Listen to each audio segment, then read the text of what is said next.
আওয়ামী লীগের বর্ষিয়ান নেতা দলটির উপদেষ্টা পরিষদের সদস্য ও সাবেক বাণিজ্যমন্ত্রী তোফায়েল আহমেদ গুরুতর অসুস্থ হয়ে রাজধানী স্কয়ার হাসপাতালের আইসিইউতে চিকিৎসাধীন রয়েছেন। তার মৃত্যুর খবরটি গুজব।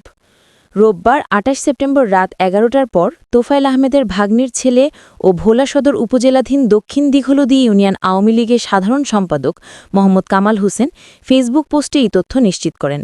তিনি লেখেন, আলহামদুলিল্লাহ, প্রিয় নেতা মারা যাননি, এখনও বেঁচে আছেন। স্কয়ার হাসপাতালের লাইফ সাপোর্টে চিকিৎসাধীন অবস্থায় আছেন। সকলে দোয়া করবেন নেতার জন্য।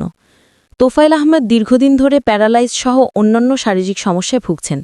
রোববার ঢাকায় নিজ বাসভবনে গুরুতর অসুস্থ হয়ে পড়লে তাকে চিকিৎসার জন্য স্কয়ার হাসপাতালে নেওয়া হয় এবং সেখানে তিনি লাইফ সাপোর্টে চিকিৎসাধীন রয়েছেন। পরে রাতে সামাজিক যোগাযোগ মাধ্যমে চিকিৎসাধীন তোফায়েল আহমেদের মৃত্যুর গুজব ছড়িয়ে পড়ে। এর আগেও বেশ কয়েকবার তোফায়েল আহমেদের মৃত্যুর গুজব ছড়িয়েছে।